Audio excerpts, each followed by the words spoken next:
Oddiy oilaviy tikuv ustaxonasi qanaqa qilib milliardlik brendga aylanganini bilasizmi? Gap Versace haqida. Hammasi Italiyada boshlangan. Gianni Versace 1946-yilda Italiyaning Reggio Calabria shahrida tug'ilgan. Oilasi boymasdi. Onasi kichkina tikuv ustaxonani yuritardi. Gianni bolaligidan shu narsani ichida bo'lgan. Matoli, kesimli, kiyim tikish sirlari onasidan o'rganib yurgan. U boshqalarga o'xshamagan. Ko'pchilik klassik kiyim tikayotgan paytda Gianni yorqin rangli, oltin bezakli, jasur dizaynlar qilgan. 1978-yilda u Milan shahrida o'zini birinchi Versace butikini ochadi va shu yil rasmiy brend tug'iladi. Butikning nomi familiyasidan kelgan. Lekin logo juda qiziq.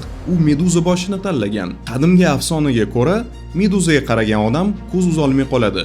Gianni ham shuni xohlagan.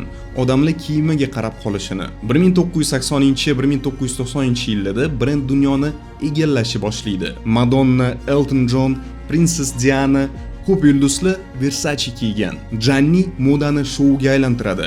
Supermodellarga Naomi Campbell, Cindy Crawford, Claudia Schiffer millionlab kontraktlar beradi. 1990-yillarga kelib, kompaniya daromadi yuzlab million dollarga chiqadi. Shaxsiy hayoti ham yashirinmasdi.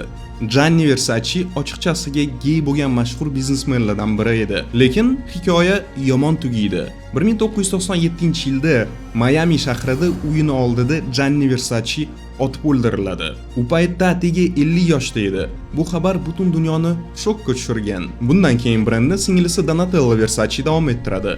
2018-yilda kompaniya taxminan 201 milliard dollarga sotilib ketadi. Oddiy tikuv ustaxonasidan global imperiyagacha. Siz Versace brendiga qanaqa qaraysiz?